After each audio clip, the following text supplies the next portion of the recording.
Welcome back our new blog friends. ನಾವೆಲ್ಲ ಚೆನ್ನಾಗಿದ್ದೀವಿ, ನೀವೆಲ್ಲ ಚೆನ್ನಾಗಿದ್ದೀರ ಅಂತ ಅನ್ಕೋತೀನಿ. ಬನ್ನಿ ಫ್ರೆಂಡ್ಸ್, ಇವತ್ತಿನ ಬ್ಲಾಗ್ನ ಸ್ಟಾರ್ಟ್ ಮಾಡೋಣ. ಸಾಯಂಕಾಲ 4 ಗಂಟೆ ಆಗಿದೆ. ಸ್ಕೂಲಿಂದ ಬಂದ ಮೇಲೆ ಸ್ಟಾರ್ಟ್ ಮಾಡ್ತಾ ಇರೋದು. ನಾನು ಹಾಗೆ ಬರ್ತಾ ಗ್ರೀನ್ ಹೌಸ್ಗೆ ಹೋಗಿ ತರಕಾರಿ ತೊಗೊಂಬಂದಿದ್ದೀನಿ. ಸೊ ಇವತ್ತಿನ ಅಡುಗೆನ ತೋರಿಸ್ತೀನಿ ನಿಮಗೆ ಬ್ಲಾಗಲ್ಲಿ. ಇವತ್ತು ವಿಡಿಯೋ ಮಾಡ್ತಾ ಇದೆಯಾ ಅಂಗಡಿಯಾ? ಯಾಕೆ ಕಾಸು ಕೊಡ್ಬೇಕಾಗ್ತದೆ?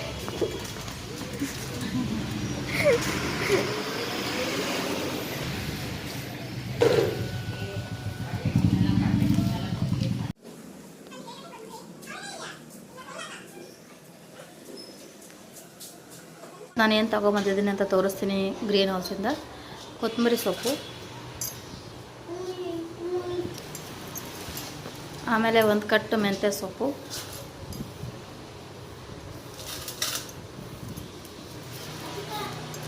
ಆಮೇಲೆ ಸೌತೆಕಾಯಿ,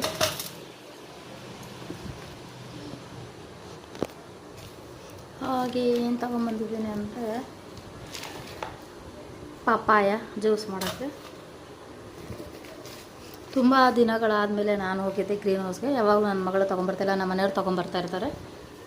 ಸೊ ಆನಿಯನ್ನು ನಮ್ಮ ಕಡೆ ಎಲ್ಲ ಆನಿಯನ್ನು ಎಷ್ಟು ಒಂದು 98 ರೂಪೀಸ್ ಕೆ ಜಿ ಏನೋ ಇದೆ. ನಿಮ್ಮ ಕಡೆ ಎಲ್ಲ ಹೇಗಿದೆ ಅಂತ ಕಾಮೆಂಟ್ ಮಾಡಿ ಹೇಳಿ. ಟೊಮೊಟೊ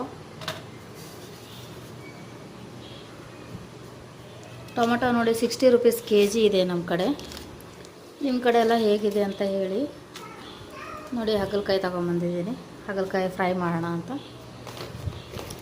ಆಮೇಲೆ ಏನು ತೊಗೊಂಬಂದಿದ್ದೀನಿ ಅಂದರೆ ನೋಡಿ, ಹಾಗೆ ಆಲೂಗಡ್ಡೆ ತೊಗೊಂಬಂದಿದ್ದೀನಿ. ಸ್ವಲ್ಪ ಎಲ್ಲ ಇತ್ತು ತರಕಾರಿ, ಆದರೂ ಏನೋ ಸ್ವಲ್ಪ ಬೇಕಾಗುತ್ತಲ್ಲ ಅಂತ ಹಾಗೆ ಬರ್ತಾಯಿದ್ವಲ್ಲ ಆನ್ ದಿ ವೇ. ಸೊ ಹಾಗಾಗಿ ತೊಗೊಂಬಂದೆ.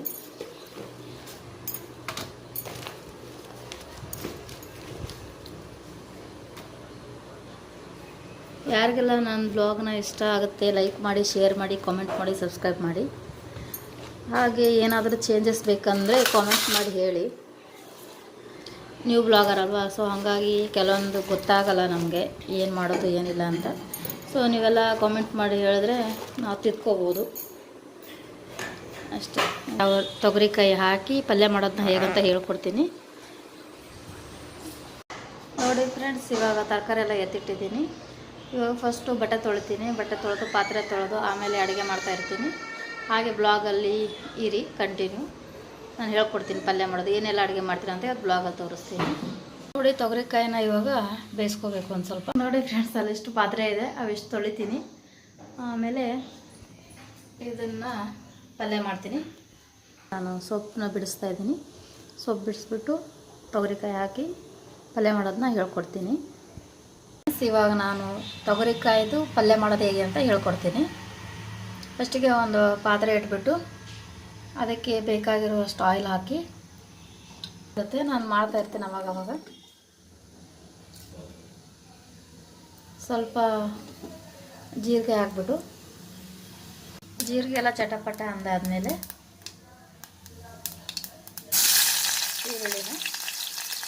ಈರುಳ್ಳಿನ ಹಾಕೋದು.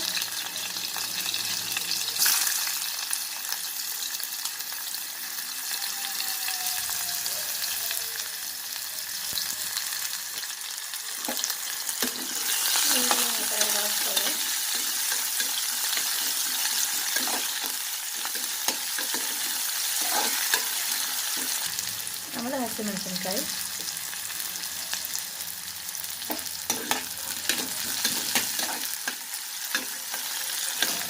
ಹಸಿಮೆಣಸಿನ್ಕಾಯಿ ಪೇಸ್ಟ್ ಮಾಡಿ ಹಾಕೊಂಡ್ರೆ ಇನ್ನೂ ಚೆನ್ನಾಗಿರುತ್ತೆ. ಆದರೆ ನಮ್ಮ ಮನೇಲಿ ನನ್ನ ಮಕ್ಕಳು ತಿಂತಾರಲ್ವ, ಸೊ ಹಾಗಾಗಿ ಅವ್ರಿಗೆ ಖಾರ ಆಗೋದಂತ ಈ ಥರ ಒಂದು 4 ಮೆಣಸಿನ್ಕಾಯಿನ ಉದ್ದುದ್ದಾಗಿ ಹೆಚ್ಚಿಟ್ಟು ಹಾಕಿದ್ದೀನಿ. ಅದಾದಮೇಲೆ ಕಟ್ ಮಾಡಿಟ್ಟಿರೋ ಮೆಂತ್ಯ ಸೊಪ್ಪು,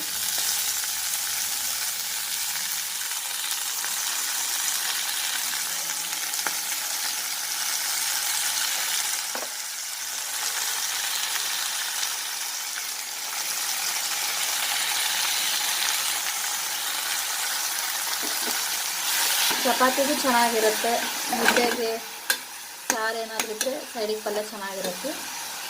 ಅನ್ನಕ್ಕೆಲ್ಲ ನೆಂಚ್ಕೊಳ್ಳೋಕೆ ತುಂಬ ಚೆನ್ನಾಗಿದೆ ಇದು ಪಲ್ಯ ಈ ಥರ. ಇದೆಲ್ಲ ಸ್ವಲ್ಪ ನೀರು ಬಿಡುತ್ತೆ. ಇದು ನೀರೆಲ್ಲ ಡ್ರೈ ಆದಮೇಲೆ ಆಮೇಲೆ ತೊಗರಿಕಾಯಿ ಹಾಕೋದು. ನೋಡಿ ಇದನ್ನೆಲ್ಲ ನೀರು ಬಿಟ್ಕೊಂಡಿದೆ. ಅವಾಗಲೇ ಬೇಯಿಸ್ಕೊಂಡಿದ್ನಲ್ಲ ತೊಗರಿಕಾಯಿ.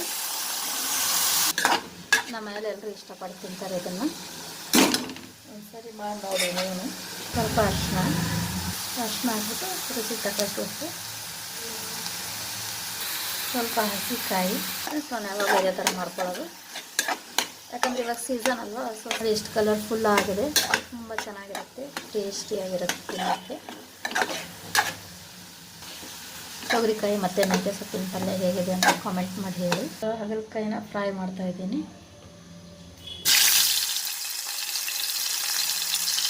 ಅವಾಗಲೇ ಪಲ್ಯ ಮಾಡೋದಲ್ಲ, ಹಾಗಲಕಾಯಿ ಫ್ರೈ ಮಾಡೋದು. ಚಪಾತಿ ಹಿಟ್ಟು ಕಲಿಸಿ ಚಪಾತಿ ಮಾಡಬೇಕು. ಅನ್ನ ಮಾಡಿದ್ದೀನಿ, ಬೆಳಿಗ್ಗೆ ಸಾರಿದೆ. ನೋಡಿ ಫ್ರೆಂಡ್ಸ್, ಈ ಥರ ಆಗಿದೆ ಹಾಗಲಕಾಯಿ. ಸಾಲ್ಟ್ ಹಾಕಿದ್ರೆ ಹೇಗಿದೆ ಅಂತ ಹೇಳಿ. ಆರೋಗ್ಯಕ್ಕೆ ಒಳ್ಳೆಯದು, ಕಹಿ ಆದರೂ ಪರವಾಗಿಲ್ಲ, ಆರೋಗ್ಯಕ್ಕೆ ಒಳ್ಳೆಯದು ಅಂತ ಮಾಡ್ತಾಯಿರ್ತೀನಿ. ಅವಾಗವಾಗ ತಿಂತಾರೆ. ಆಮೇಲೆ ಮಕ್ಕಳು ಇಷ್ಟಪಟ್ಟು ತಿಂತಾರೆ, ನಮ್ಮನೆಯವರು ಇಷ್ಟಪಟ್ಟು ತಿಂತಾರೆ. ಇವಾಗ ಚಪಾತಿಗೆ ಹಿಟ್ಟು ಕಲಸಿ ಇಟ್ಕೊತೀನಿ. ಹಿಟ್ಟು ಕಲಸಿದಾಯಿತು, ಚಪಾತಿ ಹಿಟ್ಟು. ಚಪಾತಿ ಮಾಡ್ತೀನಿ.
ಫ್ರೆಂಡ್ಸ್ ನೋಡಿ, ಇಷ್ಟೊಂದೆಲ್ಲ ಪಾತ್ರೆನ ತೊಳೆದೆ.